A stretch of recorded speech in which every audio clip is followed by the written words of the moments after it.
అరేయ్! నేను పెట్టే వీడియోస్‌కి, నాకొచ్చిన సబ్‌స్క్రైబ్ కౌంట్‌కి, రీచ్‌కి ఏమైనా సంబంధం ఉందా? ఛానెల్‌లో చాలా వీడియోస్ ఉన్నాయి. చూడండి. మూవీస్ గురించి డిస్కషన్ ఉన్నాయి, రివ్యూస్ ఉన్నాయి. సో, మరిన్ని కంటెంట్ కావాలంటే సబ్స్క్రైబ్ చేయండి. నేను కూడా చాలా వీడియోస్ చేద్దాం అనుకున్నా కానీ రీచ్ సరిగ్గా లేదు. సో, మెల్లమెల్లగా వీడియోస్ అప్లోడ్ చేస్తున్నా. అట్‌లీస్ట్ కొన్ని వీడియోస్ అయినా పుష్ అవుతాయని. 'నరివేట' మలయాళం మూవీ సోనీ లివ్‌లో స్ట్రీమ్ అవుతుంది. తెలుగు డబ్బుడ్ వర్షన్ కూడా అవైలబుల్‌గా ఉంది. టొవినో థామస్ ఫ్యాన్స్ అందరూ అసెంబుల్ అయిపోండి. సినిమా గురించి మాట్లాడుకుందాం. సినిమా గురించి ఒక ముక్కలు చెప్పాలంటే డిసప్పాయింటెడ్. ఎందుకంటే టొవినో థామస్ అంటేనే పర్ఫార్మెన్స్ ఉంటుంది. లేకపోతే ఒక మంచి కాన్సెప్ట్ తీసుకొని ఆడియన్స్ ఎంటర్టైన్ చేయడానికి ట్రై చేస్తారు. కానీ ఈ మూవీలో పర్ఫార్మెన్స్ కూడా అంత ఏం లేదు.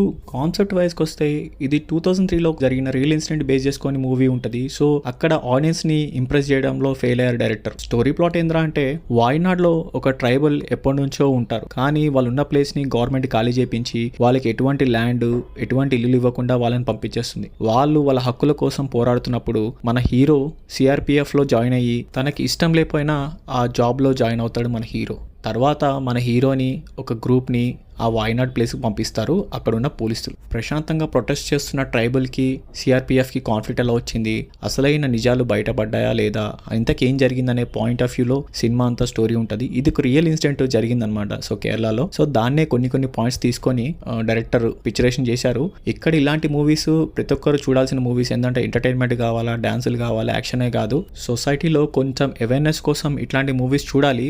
ఎందుకంటే పవర్ ఉన్నప్పుడు, మనీ ఉన్నప్పుడు దాన్ని ఎట్లా మిస్యూజ్ చేసుకుంటారు గవర్నమెంట్, యాజ్ వెల్ యాజ్ లేని వాళ్ళని ఎట్లా ట్రీట్ చేస్తున్నారు, ఇలాంటి మల్టిపుల్ ఆస్పెక్ట్స్ని కవర్ చేయడానికి ట్రై చేశారు. బట్ ఎందుకో మనం కనెక్ట్ కాము క్యారెక్టర్స్కి కానీ ఆ ట్రైబల్ ప్రాబ్లమ్స్కి కూడా. ఎందుకంటే అంత ఎస్టాబ్లిష్మెంట్ చేయలేదు డైరెక్టర్ చెప్పాలంటే. అక్కడ ఉన్న ట్రైబల్స్ మీద కొంచెం కాన్సన్ట్రేషన్ చేసి వాళ్ళ రూట్స్లోకి తీసుకెళ్ళి మన ఎక్స్పీరియన్స్ చేస్తుంటే మనకు కూడా అనిపించేదేమో, ఎస్ వీళ్ళు చేసేది కొంచెం కరెక్ట్ అనే ఫీలింగ్ మనకు వచ్చేదేమో. కానీ కొంచెం స్టోరీ లైన్ కూడా, స్క్రీన్ ప్లే ప్యాటర్న్ కూడా అంత ఎంగేజింగ్ అనిపించదు. సో మనకి ఎక్కడ కనెక్ట్ కాము. క్యారెక్టర్స్ ఏవో ప్లే చేస్తూ ఉంటే జస్ట్ మనం చూస్తాము. బట్ ఓవరాల్గా అనిపిస్తుంది అక్కడక్కడ ఫైన్ అని. మనకంత ఎమోషనల్గా డ్రివెన్ చేసే మూవీస్, కాన్సెప్ట్స్ లాంటివి ఇంకొంచెం టైం తీసుకొని రాసుంటే బాగుండేదేమో అనిపించింది నాకైతే. ఇలాంటి మూవీస్ ఇగ్నోర్ చెయ్యు అని నేను చెప్పాను. ప్రతి ఒక్కరు చూడండి. ఎందుకంటే కొన్ని థింగ్స్ మనం తెలుసుకోవాలి. యాజ్ అ హ్యూమన్గా ఎట్లా ట్రీట్ చేయాలి, పవర్ ఉన్నా లేకపోయినా కొన్ని మెనీ ఆస్పెక్ట్స్ ఒక పర్సన్ని ఇన్ఫ్లుయెన్స్ ఎలా చేస్తున్నాయి అనే పాయింట్ ఆఫ్ వ్యూ. అంటే సమాజంలో జరిగే కొన్ని కాన్స్పిరెన్సీస్ ఉంటాయి అన్నమాట. సో మనకు తెలియవు. సో తెలియని దాన్ని డిస్కవర్ చేయడానికి ట్రై చేశాడు డైరెక్టర్. ఓవరాల్గా దానికోసమే